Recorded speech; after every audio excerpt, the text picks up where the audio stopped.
तो चलिए बढ़ते हैं आज की कहानी की ओर। यह घटना मेरे गांव की है, जो उत्तर प्रदेश के एक छोटे से कस्बे में स्थित है।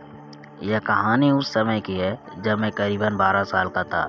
हमारे गांव के बाहरी छोर पर एक पुराना और काफ़ी बड़ा किला था, जिसे लोग भूतिया किला कह के पुकारते थे।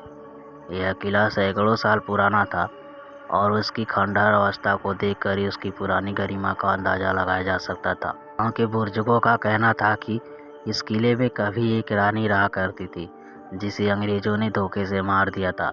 उसके बाद से उस किले में अजीब घटनाएं लगने लगी। लोग कहते थे कि रात के समय वहां से किसी औरत के रोने की आवाज़ें आती और कई लोगों ने किले के पास सफ़ेद साड़ी में एक परछाई को चलते हुए देखा था। एक दिन मेरा दोस्त राजू और मैं उस किले के पास खेलने चले गए। दोपहर का समय था, सूरज की रोशनी तेज थी, इसलिए हमें डर नहीं लगा। हम दोनों ने सोचा कि किले के अंदर जाकर देखना चाहिए कि लोग जो बात कहते हैं वो सच है या सिर्फ अफवाह है। जब हम किले के अंदर गए तो हर तरफ सन्नाटा था।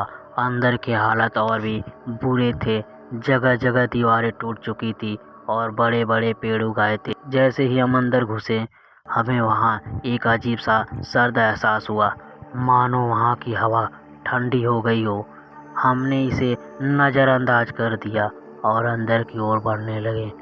किले के एक कोने में हमें एक पुराना कुआं दिखा, जिसमें से हमेशा पानी की आवाज़ आती रहती थी, पर वह सूखा हुआ था। हम उस कुएं के पास पहुँचे, तभी अचानक एक अजीब सी आवाज़ सुनाई दी, जैसे किसी ने हमारे पीछे से हमारे नाम पुकारे हों।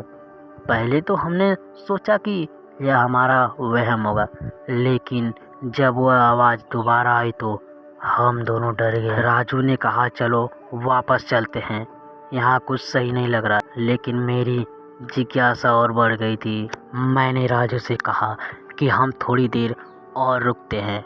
हम कुएं के पास जाकर खड़े हुए, तभी अचानक कुएं के अंदर से किसी के चलने की आवाज़ आई, जैसे कोई भारी चीज़ धीरे धीरे खिसक रही हो। हमें लगा कि कोई जानवर होगा, लेकिन तभी कुएं के अंदर से एक सफ़ेद साड़ी पहने औरत की परछाई दिखी। वो औरत हमसे कुछ ही दूरी पर थी, लेकिन उसका चेहरा स्पष्ट नहीं दिख रहा था। जैसे ही उसने हमें देखा, वह हवा में गायब हो गई। हम दोनों के पैरों तले ज़मीन खिसक गई। हमने बिना कुछ सोचे समझे वहाँ से दौड़ लगा दी। गांव पहुँचने पर हमने इस घटना के बारे में किसी को नहीं बताया, क्योंकि हमें यकीन नहीं था कि लोग हमारी बात पर विश्वास करेंगे।